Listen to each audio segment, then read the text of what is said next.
So we like to focus on integrated communications, and integrated communications is just a fancy way of saying that we like to see any kind of outreach program as holistic. It's not just involving one type of outreach. It should all be related to each other, so you're consistent with your messages and you're speaking with one voice. So being proactive is important, but when you're proactive, make sure that you're being consistent about your message. And then it's targeted. You need to customize your message for different audiences. I think you all are probably aware of that, but I can't emphasize it enough. A hospital client is not going to want to hear the same thing as a law firm or as a retail client. And a lot of you, I'm sure, are engaged in different kinds of projects, right? Do different kinds of work. So be very careful when you're reaching out to people that you're speaking to what their needs are. And finally, when we say demonstrating, that you want to demonstrate your value proposition, you want to speak in your client's language, and that may be a little bit different than your language. So why do it at all? Well, these are the warm and fuzzy reasons, or these are the qualitative reasons. These are the reasons that make you feel good. It's really great to see your name in print. You get a lot of. It's really good if you finished a great project and you want to tell people about it, and you get it in print, you get it online, other people know about it. You get a real kick from that, right? And also, it's really nice to be recognized by your peers, recognized by award submission. These are all really important reasons to do public relations. But then if you're going to do public relations, you really want to get a return on your investment. It takes time, there's usually money involved, and you want to make sure that whatever you're doing is really, it's really helping the bottom line. It should be strategic. And should tie into the things that Peter was talking about.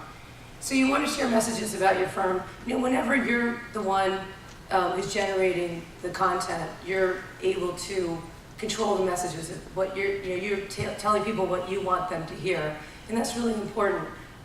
If you're talking about in your project, or even if it's a person or a process, you're the one reaching out and saying, "This is what's important about this project. This is what we want you to know."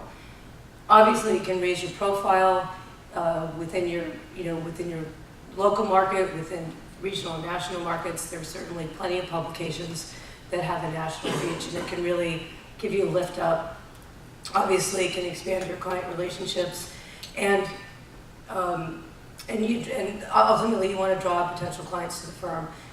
Public relations or communication is simply about reputation management. It's about controlling how you want to be seen. And one good way to find out whether it's working or not is if people start coming to you rather than you going to them, right? I mean, any kind of business development, any kind of work to get new clients is always you reaching out, thinking, oh gosh, I gotta make these phone calls, I gotta do these cold calls, all these things. You want people to start hearing about you, whether that's from your peers or potential clients, from clients you've worked with, they've seen your name in print somewhere, they've done a Google search, right? Because that's how we find information we want these days. First thing you do is, I'm going to Google it. So that's how you can you can really determine whether or not your program is working. So don't just take it from us. This was a study by the University of Southern California's Annenberg School for Communication and Journalism. And you can see with the big pink box at the top that 56%, and these were all corporate respondents, 56% of people who responded to this said that PR was very helpful to the organization's financial success. And the bottom, that little slice at the bottom, is about 5% who disagreed with that. So it's really important. And I think Peter talked about the profession lagging a little bit behind in HR. I think sometimes the profession lags a little bit behind in public relations because it's newer to the industry. People don't really want to do it, or they're uncomfortable. I think a lot of that comes from not knowing what to do, but there are a lot of simple things that you can do, and I'll get to that. But it is really critical in this day and age to be doing outreach. And what we say to people is that you might not want to do it, but your competitors are doing it. So you kind of need to keep up with that.